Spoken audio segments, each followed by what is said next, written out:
अस्सलाम वालेकुम। उम्मीद है आप सब खैरियत से होंगे। आज हम देखेंगे क्वेश्चन नंबर 3 चैप्टर 10 का।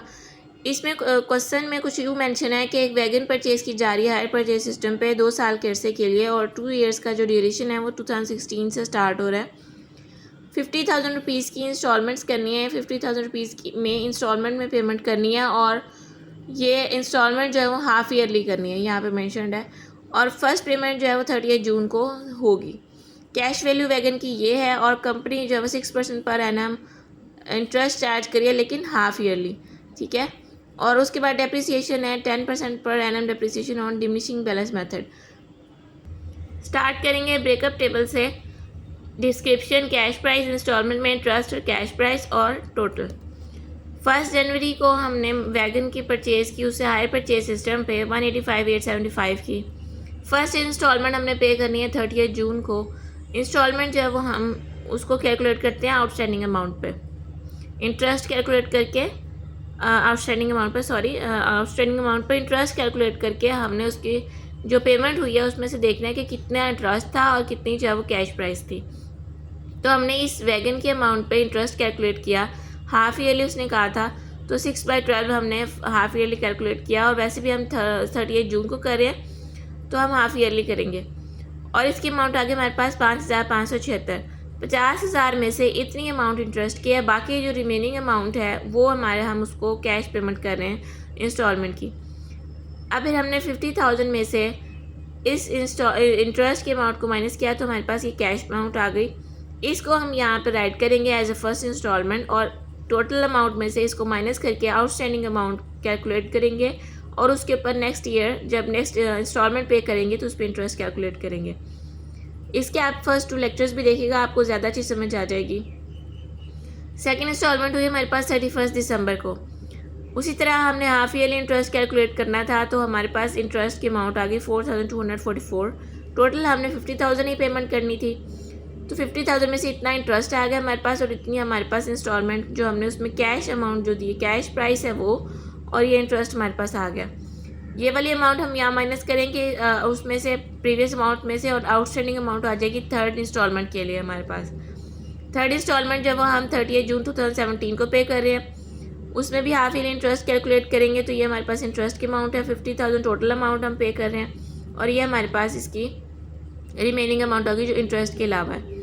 इसको हम यहाँ राइट करेंगे और इस पिछले अमाउंट में से इसको माइनस करके फोर्थ या और लास्ट इंस्टॉलमेंट के लिए जो हमारे पास आउटस्टैंडिंग अमाउंट आ जाएगी उसके ऊपर अब हमने इंटरेस्ट नहीं कैलकुलेट करना, क्योंकि देखिए अब टोटल अमाउंट हम इंस्टॉलमेंट के लिए 50,000 पे कर रहे हैं, लेकिन ये हमारे पास ऑलरेडी उससे कम अमाउंट है, तो इससे अंदाज़ा हो रहा है जो कम अमाउंट है वो हम उसका इंटरेस्ट पे कर रहे हैं।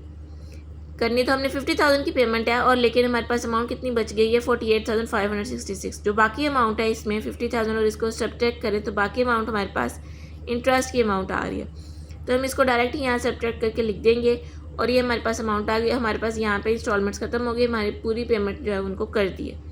ये था हमारा ब्रेकअप टेबल।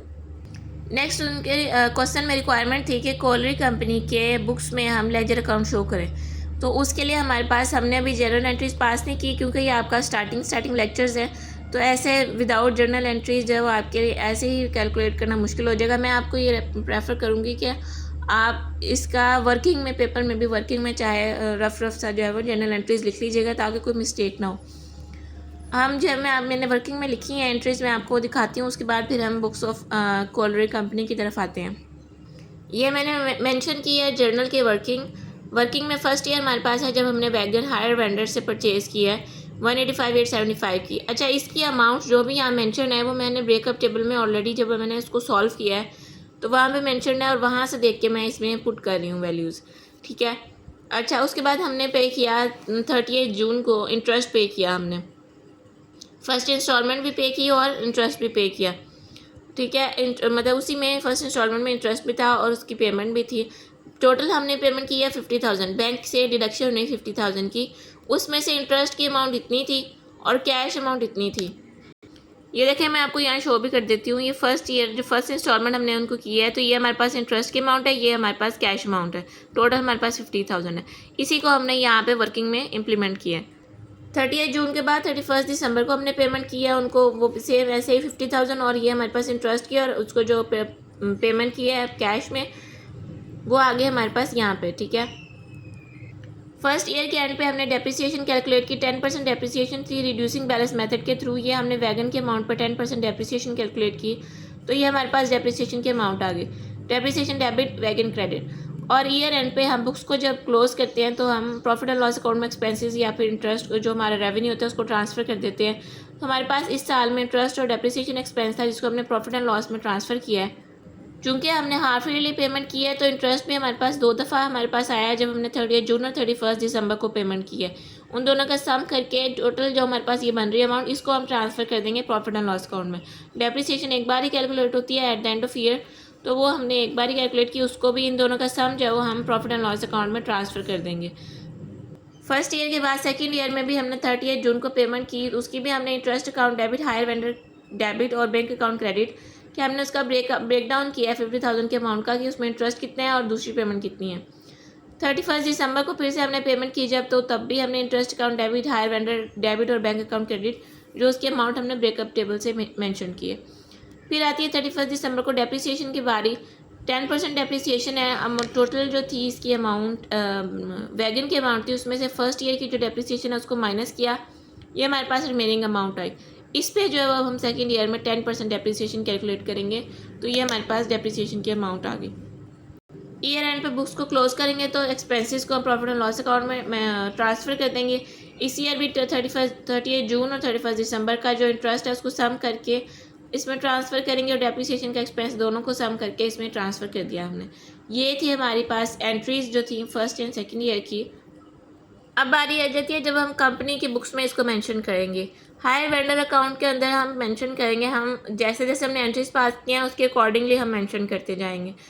अब हमने वैगन परचेज़ की तो हमने यहाँ पे वैगन डेबिट था और हायर वेंडर अकाउंट क्रेडिट था, क्योंकि वो हायर वेंडर का अकाउंट हम मेंशन कर रहे हैं, हायर वेंडर अकाउंट क्रेडिट हो रहा था और वैगन जो थी वो डेबिट हो रही थी। तो यहाँ पे हायर वेंडर के अकाउंट में हम डेबिट तो क्रेडिट तो उसी को करेंगे, लेकिन नेम मेंशन कर देंगे वैगन का। ये आपने डेबिट क्रेडिट रूल्स पढ़े होंगे, तो ये सारे बेसिक रूल्स उसी में मेंशन है। ठीक है, उसके बाद आती है हमारे पास जब हमने पेमेंट की 30 जून को, और हायर वेंडर को हमने इतने से ब्रेक अमाउंट किया, क्योंकि हमने इंटरेस्ट और उसके अमाउंट का ब्रेकअप किया था 50,000 का, तो हम उतनी ही मेंशन यहाँ पे अमाउंट मेंशन करेंगे जो हायर वेंडर को हमने पेमेंट की इंटरेस्ट के अलावा। फिर 31 दिसंबर को जो हमने पेमेंट की वो यहाँ पे आ जाएगी बैंक के नेम से, और बैलेंस हमारे पास ये आ गया फर्स्ट ईयर के एंड पे। अच्छा, उसके बाद नेक्स्ट ईयर जो था वो बैलेंस जो है हमारे पास ब्रॉड डाउन हो गया, ब्रॉड डाउन बैलेंस था हमारे पास, और 30 जून और 31 दिसंबर को जो हमने पेमेंट की उसके बाद हमारे पास जो है वो फिनिश हो गया, इसका जो बैलेंस कोई भी रिमेनिंग बैलेंस नहीं बचता। तो ये हमारे पास हायर वेंडर का अकाउंट था। सेकेंड ईयर के एंड तक हमने उसकी तमाम पेमेंट्स कर दी थी वैगन की, जो हमने उनको हायर परचेज पे लिया था, तो हमने उसकी तमाम पेमेंट्स कर दी, इसलिए हमारे पास रिमेनिंग बैलेंस कोई भी नहीं बचा। नेक्स्ट है वैगन का अकाउंट। वैगन हमने वहीं पे जैसे एंट्रीज़ के थ्रू हमने पास किया, हायर वेंडर यहाँ पे डेबिट हो जाएगा क्योंकि वैगन अकाउंट डेबिट हो रही थी, हायर वेंडर उसको मेंशन कर देंगे इस अमाउंट से। फर्स्ट ईयर में 31 दिसंबर को हमने इसकी डेप्रिसिएशन कैलकुलेट की थी, तो वो डेप्रिसिएशन यहाँ पे अमाउंट आ गई, और हमारे पास यहाँ पे कैरी डाउन जो था वो बैलेंस ये आ गया। 2017 में ब्रॉड डाउन आया, यही बैलेंस हमने ब्रॉड डाउन किया, तो हमारे पास ये अमाउंट आ गई। 31 दिसंबर को डेप्रिसिएशन थी, तो हमारे पास इतना जो है वो कैरी डाउन है, मतलब ये कि वैगन की जो थी इतनी वर्थ अभी हमारे पास है अभी, क्योंकि जैसे जैसे डेप्रिशिएट होती जाएगी वैगन उसी तरह उसकी वर्थ भी जो है वो कम होती जाएगी। अभी तक 2 साल की डेप्रिसिएशन हुई है, तो इतनी हमारे पास वर्थ की वैगन जो है वो अभी रिमेनिंग है। थर्ड है हमारे पास इंटरेस्ट अकाउंट, जहाँ जहाँ इंटरेस्ट मेंशन था जनरल एंट्रीज में उसको हम यहाँ पे मेंशन करेंगे। 30 जून को 31 दिसंबर को हमने इंटरेस्ट की पेमेंट भी की थी साथ बैंक के थ्रू, जितनी पेमेंट थी उसको ब्रेक डाउन कर देंगे, और प्रॉफिट एंड लॉस में 31 दिसंबर को इंटरेस्ट एक्सपेंस को ट्रांसफ़र किया था, तो वो यहाँ पे मेंशन कर देंगे। फर्स्ट ईयर का जो था वो सारा ख़त्म हो गया। यहाँ पे 2017 में फिर से हमने बैंक में पेमेंट की थी बैंक के थ्रू 30 जून को और 31 दिसंबर को, और 31 दिसंबर को उसी एक्सपेंस को हमने प्रॉफिट एंड लॉस में ट्रांसफ़र कर दिया था, तो हमारे पास अब यहाँ पे कोई भी एक्सपेंस रिमेनिंग नहीं है। लास्ट पे आता है डेप्रिसिएशन एक्सपेंस। डेप्रिसिएशन एक्सपेंस 31 दिसंबर को 2016 में एक दफ़ा डेप्रिसिएशन एक्सपेंस हुआ, वैगन की जो अमाउंट थी और प्रॉफिट एंड लॉस में वो ट्रांसफ़र हो गया डेप्रिसिएशन का जो एक्सपेंस था 31 दिसंबर को। 31 दिसंबर को हमने वैगन पे डेप्रिसिएशन कैलकुलेट की और वहीं पे उसी टाइम पे ही हमने 31 दिसंबर को ही उस एक्सपेंस को प्रॉफिट एंड लॉस में ट्रांसफ़र कर दिया। तो ये हमारे पास इस ईयर का कोई भी एक्सपेंस बाकी नहीं बचा। इसी तरह 2017 में वैगन का जो इंटरेस्ट कैलकुलेट किया, डेप्रिसिएशन कैलकुलेट की और वो उसी ईयर एंड पे प्रॉफिट एंड लॉस में ट्रांसफ़र कर दिया उस एक्सपेंस को। तो ये हमारे पास कोई भी रिमेनिंग बैलेंस नहीं बचा। ये था हमारा क्वेश्चन नंबर 3। और थोड़ा सा ट्रिकी है इस लिहाज से कि अगर आप जर्नल एंट्रीज़ के बगैर इसको पुट करना चाहें तो आपको थोड़ी डिफ़िकल्टी होगी, लेकिन अगर आप वर्किंग में कर लें तो इससे आसान क्वेश्चन आपके लिए नहीं होगा। ठीक है जी, अल्लाह हाफिज़।